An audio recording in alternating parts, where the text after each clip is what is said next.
नमस्कार, कप्पीज रेसिपीजमध्ये आपलं स्वागत आहे। आज मी इथे उपासाची मिसळ केली। ती उपासाची मिसळ कशी केली तुम्हाला दाखवते, पण त्याआधी मी माझ्या चॅनलवरती उपासाची पुरणपोळी, उपासाचे बटाट्याचे पराठे आणि उपासाचे घारगे अशा प्रकारे अनेक प्रकारच्या उपासाच्या रेसिपीज अपलोड केल्या आहे। त्याची लिंक मी डिस्क्रिप्शन बॉक्समध्ये देते, तिथे जाऊन तुम्ही पाहू शकता। हे पहा, मी आता इथे उपासाची मिसळ करते। ती कशी करायची ते आपण बघूया आणि त्याला लागणारं साहित्य सुद्धा बघूया आपण। इथे मी 3 उकडलेले बटाटे घेतलेत, सोलून घेतलेत आणि 1 वाटी दाण्याचा कूट आहे, 1 वाटी शेंगदाणे आहेत, अर्धा कप साबुदाणे मी भिजत घातले, रात्रभर भिजत घातलेले आहेत साबुदाणे। हे खूप छान भिजले आणि आता मिसळसाठी आपण रस्सा करायला घेऊया। त्यासाठी आता मिक्सरच्या भांड्यामध्ये मी काय करणार आहे, ते वाटीभर भाजलेले दाणे होते ते त्यामध्ये घालून घेणार आहे आणि ते दाणे घालून झाल्यानंतर 3 हिरव्या मिरच्या घालायच्या आहेत, 3 टेबलस्पून ओलं खोबरं घालते आणि चवीनुसार मीठ घालते, त्यानंतर अर्धा चमचा साखर घालते आणि हे सगळं घालून आपण मिक्सरला लावून त्याची पेस्ट करून घ्यायची आहे। हे पहा, शेंगदाणे आणि खोबऱ्याची पेस्ट करून झालेली आहे आणि आता आपण त्याला फोडणी द्यायची, म्हणजे आपण थोडक्यात शेंगदाण्याची आमटी करणार आहोत। इथे मी शेंगदाण्याची आमटी फोडणी घालण्यासाठी 2 टेबलस्पून तूप घालते। तूप वितळल्यानंतर त्यामध्ये 1 टीस्पून जिरं घालते आणि त्यानंतर त्यामध्ये 1 बटाटा उकडलेला बारीक चिरून घालते आणि तो आता व्यवस्थित परतवून घेणार आहे तुपामध्ये। तो परतवून झाल्यानंतर आपण जी शेंगदाणा आणि खोबऱ्याची पेस्ट केली होती ती त्या फोडणीमध्ये ओतून द्यायची आणि या परतवून घ्यायची आधी सुरुवातीला, जेणेकरून ती खाली लागू नये म्हणून।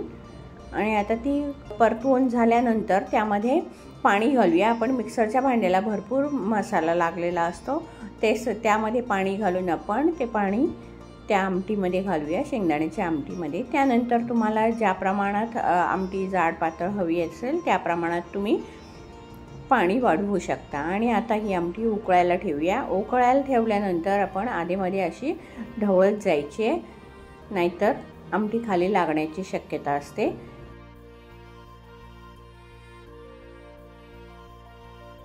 हे पहा, आता आपली आमटी तयार झालेली आहे, शेंगदाण्याची आमटी।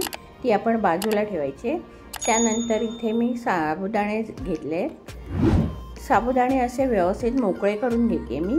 त्यानंतर त्याच्यावरती शेंगदाण्याचा कूट टाकते, 4 ते 5 टेबलस्पून दाण्याचा कूट आहे। मला इथे जास्त आवडतो म्हणून मी जास्त घातला आहे, तुम्ही तुमच्या आवडीनुसार घाला।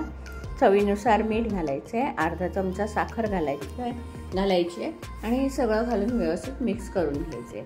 हे मिक्स करून झाल्यानंतर आपण खिचडी फोडणी घालायला घेऊया। त्यासाठी 1 ते 1.5 टेबलस्पून मी तूप घेतलं आहे आणि त्यानंतर त्यामध्ये 1 टीस्पून जिरं घालते, 2 ते 3 हिरव्या मिरच्या घालते। पुन्हा इथे तुमच्या प्रमाणात तुम्ही तिखट घालू शकता। आणि आता ते मिरच्या परतवून झाल्यानंतर आपण साबुदाणे घालूया, त्यामध्ये शेंगदाणे आणि मीठ मिक्स करून ठेवले होते साबुदाणे ते घालायचे आणि व्यवस्थित परतवून घ्यायची आहे खिचडी आपल्याला। आणि 5 मिनिटासाठी आपण झाकण घालून घ्यायचं आहे त्याच्यावरती। 5 मिनिटानंतर झाकण काढून बघूया आपण, छान त्या साबुदाण्याला वाफ धरलेली आहे। आपण पुन्हा त्याच्यावरती झाकण घालून ठेवूया आणि खिचडी तयार होईपर्यंत झाकण राहू देऊया आणि खिचडी 5 मिनिटांनी झाकण उघडूया। हे पहा, खूप सुंदर आणि सुटसुटीत खिचडी झाली आहे, मस्त मोकळी झालेली आहे। आणि आता आपण बटाट्याची भाजी तयार करायला घेऊया। ह्या उपासाच्या बटाट्याची भाजीची रेसिपी मी आधी अपलोड केली आहे माझ्या चॅनलवर, तिकडे तुम्ही जाऊन पाहू शकता। चला तर आता मी मिसळ सर्व करते। त्यासाठी मी इथे बटाट्याच्या सळ्या घेतल्या आहेत, इथे मी नुसत्या खाऱ्या घेतल्या आहेत, तुम्हाला हवे असेल तर तुम्ही तिखटसुद्धा घेऊ शकता। आणि आता बाउलमध्ये मी 3 ते 4 चमचे खिचडी घालून घेते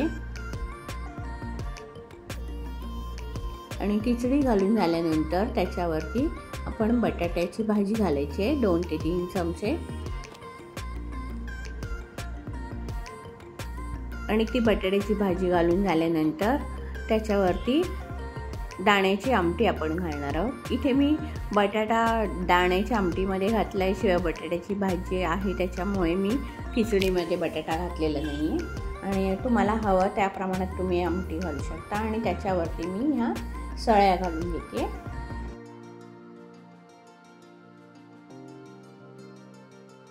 आणि त्यानंतर 8 ते 10 दाणे, भाजलेले दाणे मी त्यामध्ये घालणार आहे वरती। पहा आपली उपासाची मिसळ तयार झालेली आहे। बघा किती सुंदर दिसते उपासाची मिसळ, खूप छान दिसते। तुम्ही करून बघा, ही अशी खायची मिसळ असं मिक्स करून। तुम्ही एकदा करून बघा आणि रेसिपी आवडली तर रेसिपीला लाईक करा, शेअर करा आणि माझ्या चॅनलला सबस्क्राईब करायला विसरू नका। धन्यवाद।